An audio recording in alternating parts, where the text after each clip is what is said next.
Hello, everyone, and either welcome or welcome back to the Jen the Libertarian podcast.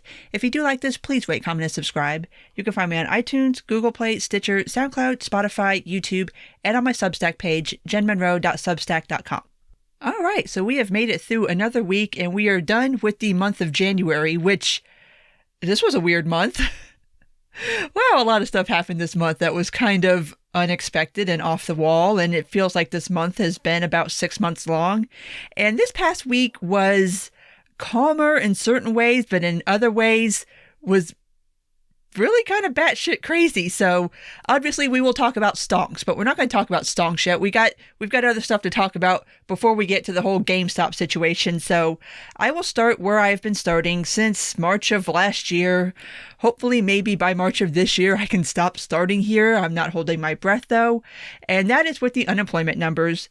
For the week ending on January 23rd, there was an initial 847,000 unemployment claims filed, which is definitely a drop from the past couple of weeks where we've been in the 900,000s. 2 weeks ago, we were almost pushing 1 million. So it is coming back down, thankfully, because that's not good. That's not good. There's not going to be any economic recovery until the job numbers get themselves sorted back out. So at least they are falling a bit. Not entirely sure why there was that bump there, but at least it is diminishing, hopefully, fingers crossed, once we start getting more vaccinations out. It looks like the Johnson & Johnson vaccine is on track to be approved in the United States sometime in the nearest future. That is the one that is more like a traditional vaccine. It is not the mRNA vaccine. It's not as delicate. You don't have to keep it in cold storage. It's only one dose. It's slightly less effective than the mRNA ones, but it's still perfectly fine and effective. So hopefully we'll start getting that online, and so we'll start having more vaccines available. Still having issues with vaccine rollouts and about people being able to get access to them and doses getting wasted, and it's just still kind of a mess. So fingers crossed over the next maybe month or two we can start getting that situated and then start hopefully getting back to the business of getting back to normal. I'm not quite sure what's going to happen with the job situation though, because I'm afraid at this point some of these jobs are going to be gone for good. So, fingers crossed. Still no word on it would be technically the third COVID stimulus package at this point. Kind of stalled out in Congress right now. I've not actually heard a lot of chatter about it over the past week, so I'm not quite sure where everybody is at with that. I know there's a lot of argument going on now. Because for some reason, progressives seem to have gotten it into their head that when Joe Biden said $2,000, that he meant an additional $2,000 on top of the $600, which I don't remember him ever saying that. And I thought everybody was pretty clear that the $2,000 was going to be inclusive of that $600. But now they're pushing for an extra $2,000 check. I saw... who was it? It was one of the squad. I think it was Ilhan Omar, who was pushing for $2,000 a month until the pandemic is over. I don't see that happening, but now there's a bit of an argument about the third stimulus check and the size of it, which it's supposed to be. As it stands right now, I think it's supposed to just be $1,400 to make a whole $2,000, but now apparently that's not good enough, and the goalposts have been moved, so now we have to have an argument about that. As far as any kind of federal unemployment, that's all kind of tied up in that argument. So I don't know when that is going to be addressed. Obviously, I would say at this point, it's pretty fairly obvious that there is going to be another round of federal unemployment benefits. At what rate and for what time period, that's kind of to be determined. So over the next couple of weeks, I say over the next couple of weeks, we have kind of an important thing coming up. Not next week, but the week after that might derail a little bit of this. So fingers crossed that will get kind of hashed out for people in the near future, for everybody who is unemployed, people who are underemployed, people who are still waiting for that third stimulus check. Hopefully we'll get some kind of answers for you guys sometimes in the near future. But I'm not holding my breath on it being anytime in the next week or two, because moving on to the next situation is impeachment. Now, I believe I told you guys last weekly roundup that the trial is right now scheduled to start on February 9th, which is not this coming Tuesday, but the next Tuesday. This coming Tuesday, February 2nd, is the deadline for the Trump team kind of filing their first legal response to impeachment. Here's the problem. We don't entirely know now who exactly is going to be representing Donald Trump in this impeachment trial. The head lawyer, Butch Bowers, has officially withdrawn, so he will not be leading it. We do not know who exactly will be showing up for his impeachment team. Yeah, that's, well, when your first filing is supposed to be in a couple days and you don't entirely know who your lawyers are going to be, this is going to be an absolute shit show. I seriously, I hope yet don't hope that Donald Trump goes and represents himself or tries to have Rudy do it or somebody do it, because at this point, this is so radioactive that most lawyers don't want to touch this because they don't want their names associated with it, which absolutely understandable. I mean, lawyers have a career to worry about, so I don't know exactly who is going to be showing up for the impeachment trial. Nobody knows. So that ought to be an absolute dumpster fire, but more to be learned about that next week. I do want to talk about the deportation ban. I told you that on the first day of the Biden administration, DHS had issued a 100-day deportation moratorium on most deportations until basically we can get this whole thing figured out. The Southern District of Texas has blocked that deportation order. And for right now, they've blocked the deportation ban for 14 days. The judge has floated the idea of extending that ban, until the end of February. As of right now, the Biden administration has not filed any kind of response to that legal ruling. I don't see how they wouldn't, especially given everything that's happened over the last 4 years with the Trump administration and immigration, and how it's basically been codified that the executive branch kind of has ultimate authority over what does and does not happen. Also, the Trump administration was really good at setting a precedent for basically just ignoring whatever the courts had to say and just pursuing whatever agenda they wanted to pursue. Not that I'm saying that Biden will continue that trend. I certainly hope he doesn't. But at this point, the deportation ban is on hold right now. So we're probably going to have another 4 years of basically immigration in this country being decided between the executive branch and the judicial branch, fighting each other over what is and is not legal, which would be nice if the, legislative branch of the government decided to step in and, I don't know, maybe make a law to codify this sort of thing. I don't know. I think they're supposed to do that. I remember there's a whole body of government whose job is to go make laws so that we don't have to have the executive and the judicial branch fight it out over what is and is not legal about things that affect millions of people's lives. Just a thought.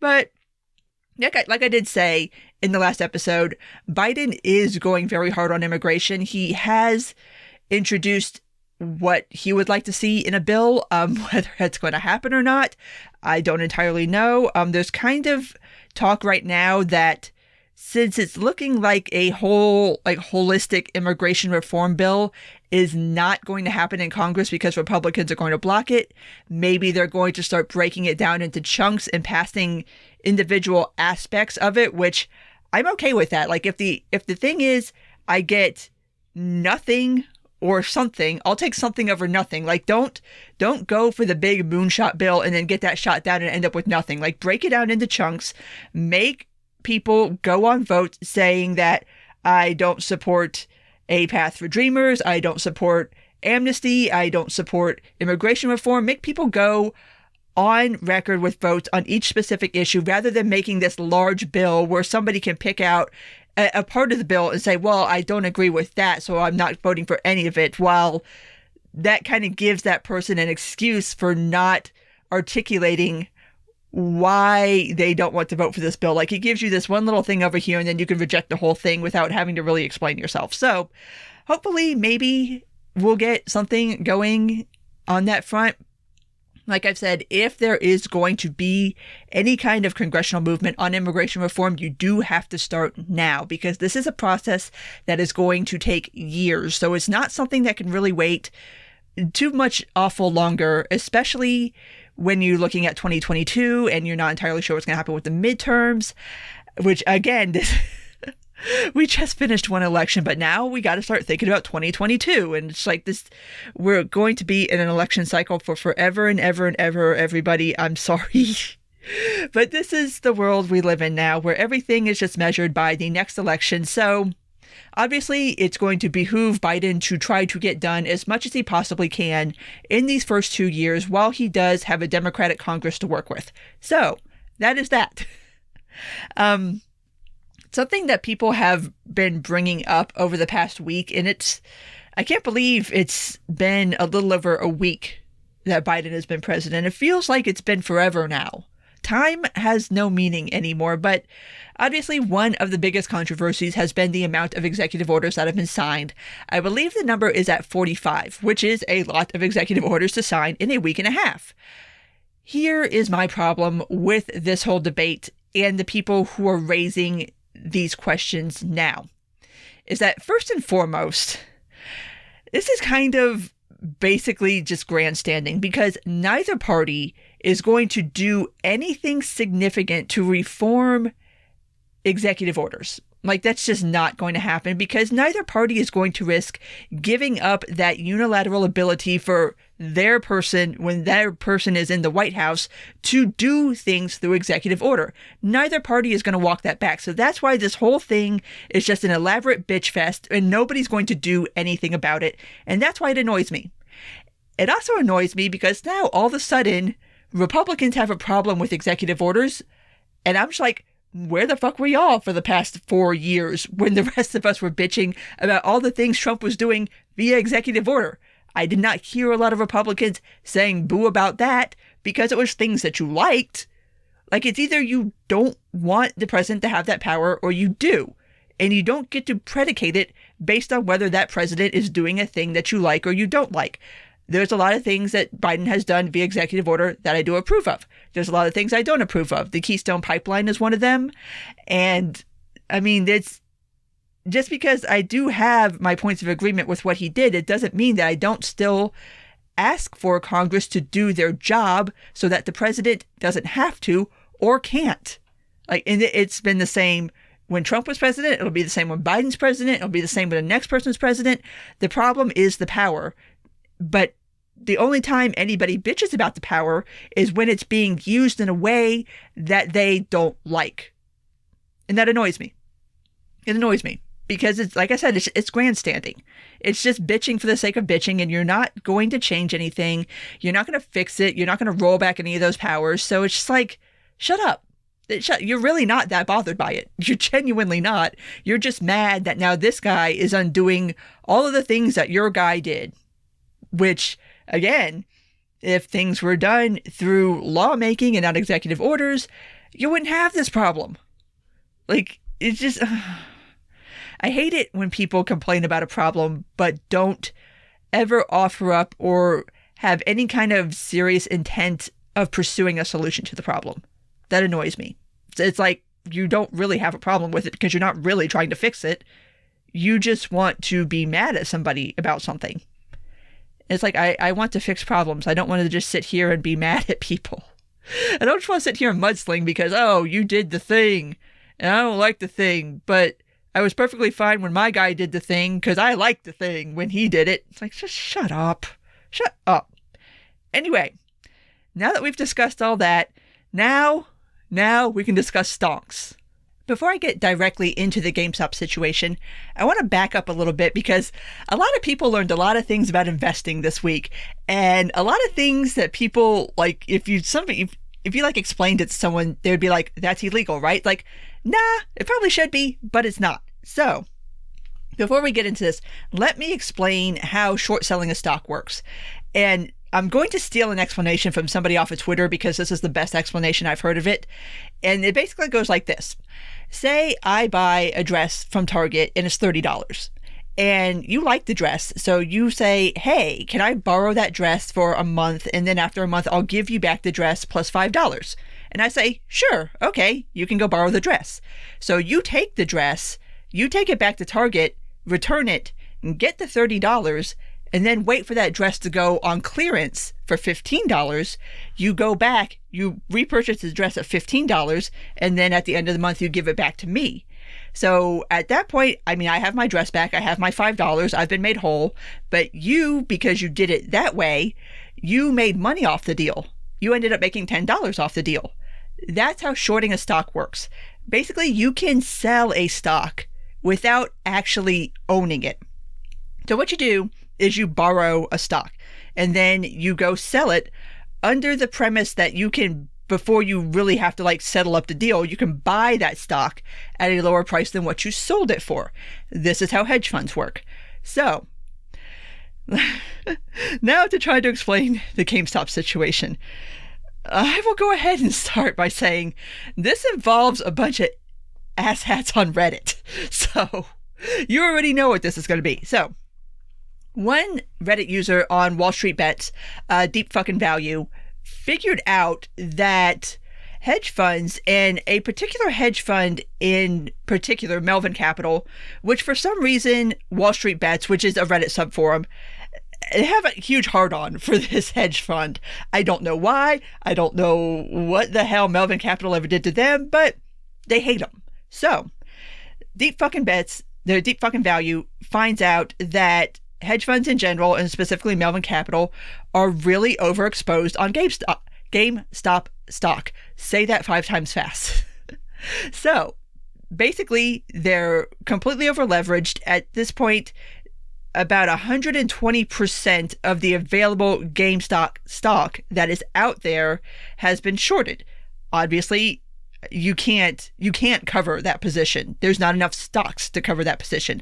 So they find this out, and the GameStop stock was like, I think originally when it first started trading, it was like $10. So it's cheap. And so you had this kind of perfect storm of a cheap stock that pretty much anybody can buy, and hedge funds that were overexposed on shorting this stock, and a bunch of autists on Reddit who were like, fuck these hedge funds. Let's do this. Let's go buy this stock up. Let's go drive the price up, basically to screw them over. And so that's what happened. A couple of the stocks ended up getting involved in this. It originally started with GameStop. See, this is hard to say. But it moved on to like AMC, Bed Bath & Beyond, American Airlines, Kodak, basically any company that's kind of on the brink of not really being able to be a company anymore. And here's the idea behind the Wall Street Bets guys, and kind of the attitude that they take towards these hedge funds, which is that shorting a stock is predatory behavior in a way because it's contributing to the downfall of a company. Because what you're doing is you're betting on a company to fail. And sometimes, let's just say people will go out into the media and create a specific narrative and tell people like, oh, this stock is going to fall. You should go ahead and sell it now, kind of forcing the issue so that the stock does actually fall, so that they do actually make money.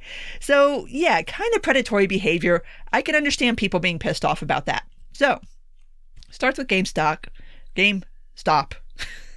I'm going to screw this up all damn podcast. I'm sorry. So we start with that. And I first started seeing like rumblings about this story on Monday. So started seeing a little bit of titter, started seeing a little bit on Tuesday. Wednesday, it started kind of gaining more mainstream momentum. Thursday, the story blew up. And then all of a sudden, everybody knows what's going on. It becomes this massive thing. And now that kind of brings us to Robinhood. If you don't know what Robinhood is, it's a trading app. It's pretty easy to use. The main selling point of Robinhood is that you do not pay a commission for buying and selling stock. It's completely free.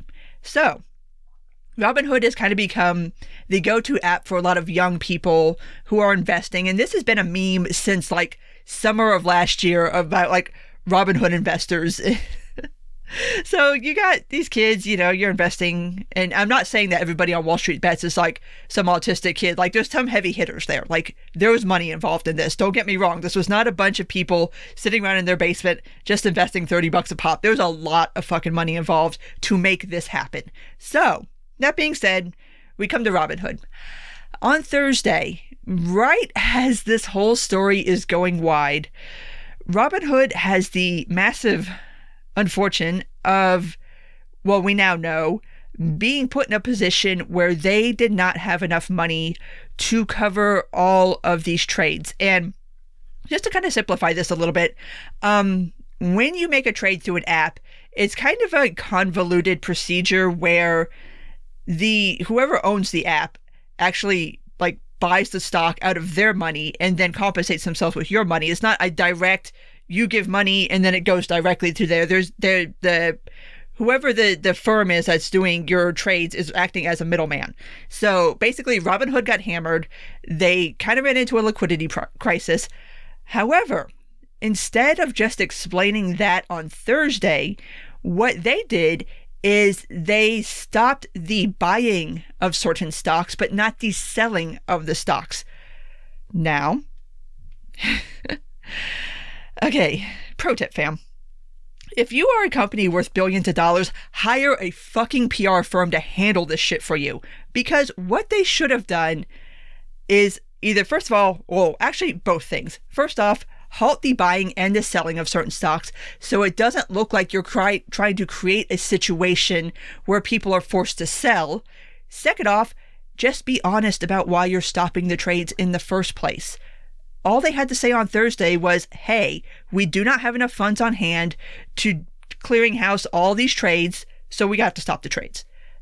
I think everybody would have been fine with that. I mean, people would have been pissed, but not as pissed as people got, because they stopped the buying and not the selling, and then they gave out this like mushmouth kind of explanation of, well, the market is volatile and we're worried about our customers and we don't want anybody to get sucked in or taken advantage, blase, blase, blase.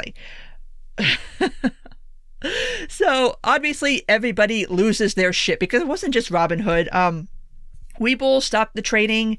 I think TD Waterhouse did. I don't know if E-Trade stopped it, but everybody stopped the buying and not the selling. And so it looked like there was a coordinated effort to engineer a sell-off of these stocks by scaring people into thinking that they weren't going to be able to make any more money and get out of those stocks with profit. So basically trying to make people want to sell, basically scaring people into selling. That's probably not what happened. Webull was a little more open about it, and they said, they went on record saying that, well, we stopped the buying because it just became too expensive to facilitate these trades. Okay, all you had to say. So everybody loses their shit because, of course, the pause on the buying comes right at the moment where this story is going wide. Really unfortunate timing for all of these platforms, but here's where it is. So, people lose their shit. I'm trying to explain this as easily as I can because there's kind of a lot of moving parts here. Robinhood was accused of taking orders from the hedge fund that actually clears their trades. Okay, Robinhood uses Citadel to be their basically their trade desk. How this works, and this is why I have never doubted that there was hedge fund money involved in this. And this is another thing that people kind of got a little bit angry about if they understood it at all. Basically, Citadel works as the HFT, the high frequency trader, which basically means they just run a server farm. So the deal that Robinhood has with Citadel is that basically Citadel front runs their trades ahead of Robinhood trades. How this works, and if this sounds a little bit like insider trading, it kind of does. It's kind of a little bit like insider trading. Basically, when you're using Robinhood, you're paying for the service with your order flow. You're paying with your data. The same way we do when we use social media or the internet or anything else that we don't pay for, you're paying with data. What ends up happening is that Citadel gets that, like, we're talking milliseconds of advance notice of what is buying and selling on Robinhood and uses that data to make their own trades based on activity going on Robinhood.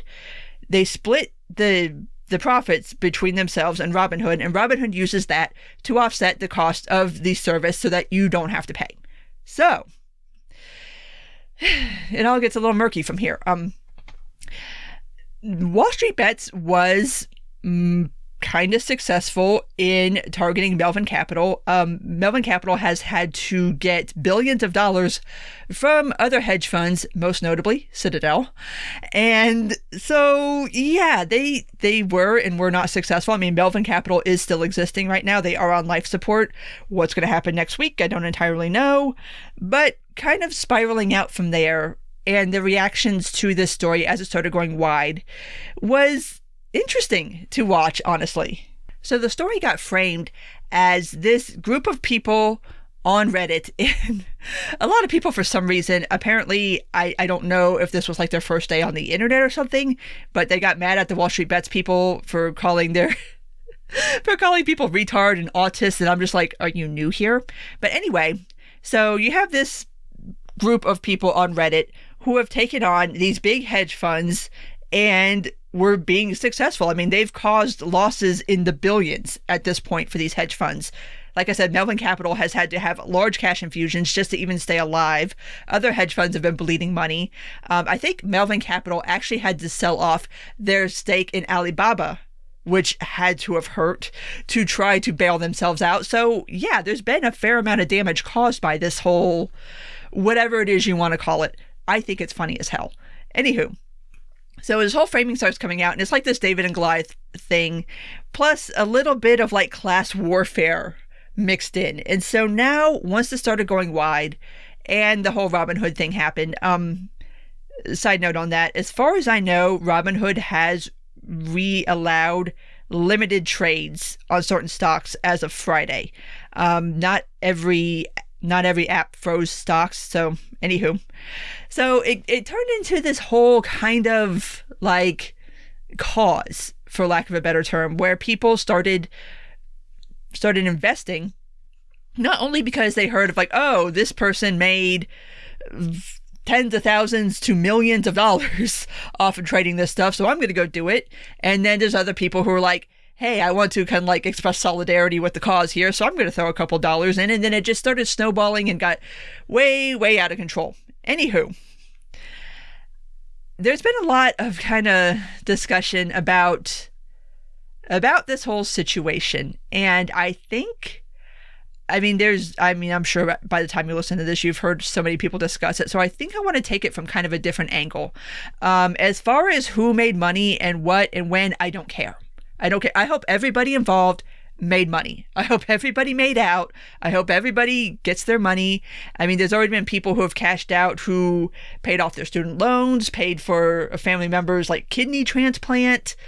The guy who actually discovered this, the deep fucking value guy, his portfolio sheet right now, after a $742,000 investment, he's sitting about $41 million. So, hey, cash out, get your money. Like, I am not mad at anybody getting their money.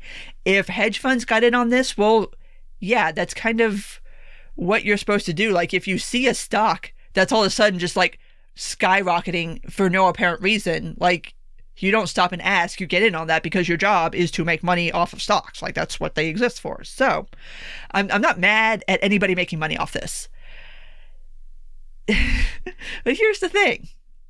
This, I don't think, for either the Wall Street Bet guys or a lot of the people who got involved after the fact, was about making money. This is about making a specific statement about certain activities that take place in the financial sector. To me, this is like another version of woke capitalism. Like, if it's like not a bad thing to say, take $30 and go buy a Black Lives Matter shirt, then what's the difference between that and taking $30 and going and buying GameStop or AMC or any of these other stocks? It's a way of using your money to support a specific cause. And it's not necessarily that you're going to get anything back from that. I mean, if you buy the Black Lives Matter shirt, you get a spiffy t-shirt. And I don't think we're getting spiffy t-shirts. If we are, please let me know. I need to put my name on the waiting list.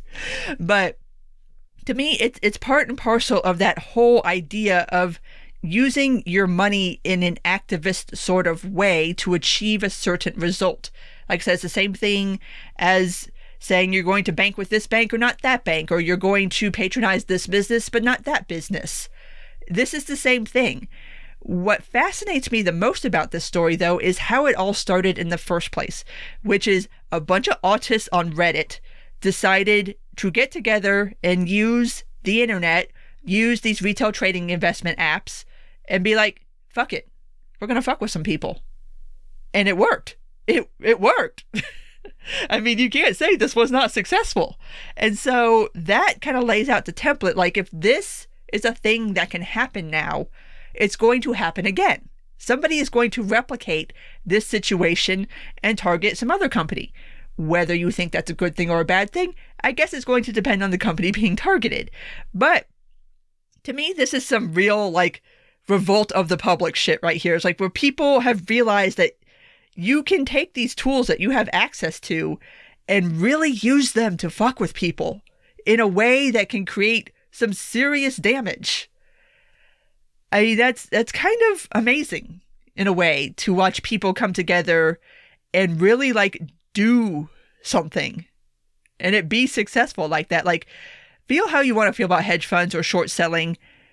It's kind of amazing that they pulled this off. And I think that is going to have some long-reaching effects going forward, whether this will end up being like a blip on the radar, or if we're going to remember this as like the first time people really used their financial power in a way that could really hurt institutions. I don't know what the future is going to bring, but obviously, I mean, there's nothing to stop this from happening again, because, I mean, doing a short squeeze, which is technically what Wall Street Bets was trying to do, is illegal if you can prove that that is what was trying to be done. Here's the thing. It's a bunch of people on Reddit. It's not one hedge fund going after another hedge fund where, you know, like, the SEC knows who to go visit. Like, what, you're going to go, like, subpoena Reddit users and you're going to bring them to court and they're going to say, what, I like the stock? Like, what, you're not going to really be able to do a decent case. Now, I will say the SEC is probably going to be knocking on Robinhood's door and asking them some questions. I would not want to be Robinhood's lawyers right now. But again, like, I don't know exactly what you can make stick here. I mean, it's going to be not a fun time for Robinhood because the SEC already kind of doesn't like them anyway because of lack of transparency issues around their deal with Citadel. They just paid, gosh, it was, I think, a $61 million fine surrounding their lack of transparency about that deal. So I would not want to be them right now, especially given that AOC has called for an investigation into this. Elizabeth Warren has called into investigation on this, except on the other side of things. Like, AOC wants to know why apps paused buying and not selling. Elizabeth Warren wants to know how this happened in the first place. There's going to be congressional hearings that, oh my God. Oh no. I just realized. There's going to be congressional fintech hearings. Oh no. It's going to be like the worst of tech hearings and the worst of financial hearings all at the same time. Oh my God. Oh no. That is going to be such a fucking train wreck. Oh, that's going to be horrible. Could you imagine trying to explain, like, a retail trading app to, like, a 70-year-old? Oh man, this is going to be bad. Oh no, I just realized that. But I'm sure those will come eventually. But to me, the whole story, I mean, whether it is a David versus Goliath thing, or whether you want to make fun of the fact that hedge funds probably got in on it. And like I said, I have no doubt that Citadel had money in that. Like, just the way their deal with Robinhood is structured, I don't see how they couldn't. I wouldn't discount other investment firms getting in on this because, like I said, that's their job. They're there to make money. Like, they saw the same stock rise the rest of us did and probably did the same thing the rest of us did, which was like, I'm gonna buy that shit.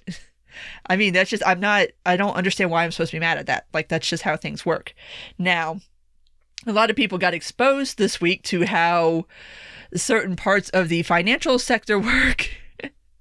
Like I said, with short stocks and stuff, where people were like, wait a minute, that's legal? Like, yeah, that's legal. And whether you think it should be or not, that's legal. And so we shall see what ends up happening. A lot of people seem to be interested in day trading now. My suggestion would be day trade crypto. It's a lot less complicated. Maybe a little more volatile, but not quite as crazy. Just day trade Bitcoin. You'll be all right. Just take your nice 4% gains over the week and just ride out with that. So, anywho, this upcoming week will be interesting.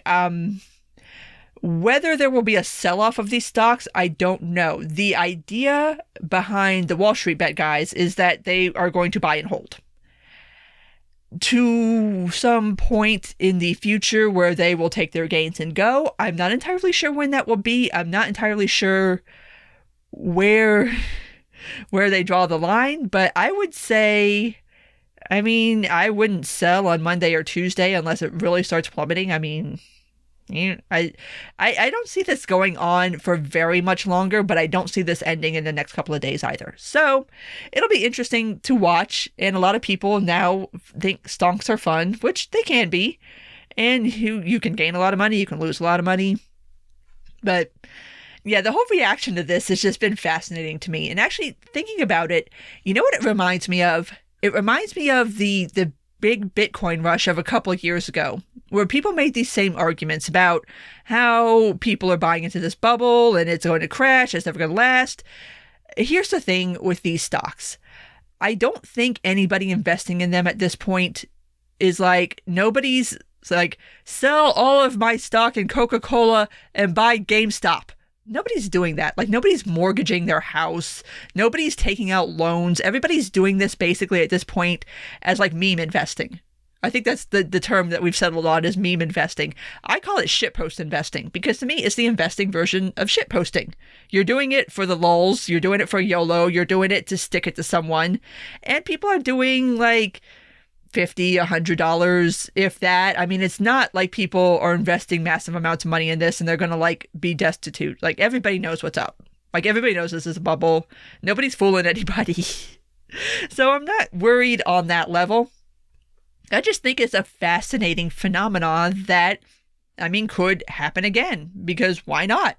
Why not do this with some other stocks that are being shorted? Oh, that was another one. Dogecoin. Dogecoin had a massive spike, which for Dogecoin, let me put this in perspective here. When this all started, it was trading for a fraction of a penny, and I think it made it up to $4, which is a lot. Yeah, they sent Dogecoin to the moon. Yeah, it was just basically meme investing, people just investing to be part of something, be part of some kind of movement. Which, again, that's why I compare it to woke capitalism. And I would rather people express their feelings and their anger towards the system in that way versus, say, storming the Capitol building to stop the certification of a presidential vote. A little less violent this way, a little better. But you did see a lot of that populist sentiment come out that this was kind of the small guy sticking it to the big guy, and that's why this was so fun and funny. And it is fun and funny. It's crazy to think that anybody pulled this off, especially a bunch of autists on Reddit. But it's amusing. It's amusing. I don't feel like this is any kind of harbinger of any kind of oh God, they're going to burn the system down. No, probably not. Sadly, probably not. But will this happen again? I think so. Because the template is there now, and why not? You can. It's been proven that you can do it. So what that means going forward, I'm not entirely sure. We shall see. I think it's funny. I don't take any kind of ethical or moral stance on the rightness or wrongness of what Wall Street Bets was trying to do. This is part of short selling. Sometimes you win, sometimes you lose. This time the hedge funds lost. There's really not much more to say about that. This is the game. You play the game, sometimes you lose. So At this point, I will go ahead and wrap this up because I think that pretty much covers everything from this past week. Like I said, things are getting calmer, but things are getting weirder. So we shall see what happens over the next couple of weeks. Like I said, we do have the impeachment trial, not next week, but the week after that. So this upcoming week, there's probably going to be a lot of lead up to that. One thing I did forget to mention is that in the Senate, Rand Paul decided to hold a vote on whether or not it was constitutional to impeach the president after he left, and most Republicans voted that it was. You had a handful that didn't, obviously Romney, Murkowski, Collins, the usuals. So it's kind of a portent as to how the vote is going to go down for the final impeachment vote. I mean, I don't know. I think it's really going to hinge on whether there's witnesses. Yeah, we're talking about like calling witnesses, like Capitol rioters. Oh my God, the Q shaman guy, the antler guy, he wants to testify against Trump. Let him testify. Let that man talk. Let him talk about how he was there because President Trump told him to be there. So there's going to be some fights this coming week over witnesses because obviously Democrats want to call witnesses. Republicans do not want to call witnesses for obvious reasons because we already know what the witnesses are going to say because they have not shut the ever-loving fuck up ever since the Capitol riot. So we kind of already know where they stand, but it would be nice to hear it in an impeachment trial. So that's probably going to be the big fight upcoming this week is witnesses versus no witnesses and who's witnesses and what witnesses and yada, yada, yada. So as always, if you did make it this far, thank you for listening. And if you do like this, please rate, comment, and subscribe. You can find me on iTunes, Google Play, Stitcher, SoundCloud, Spotify, YouTube, and on my Substack page, jenmonroe.substack.com. Take care, and until next time.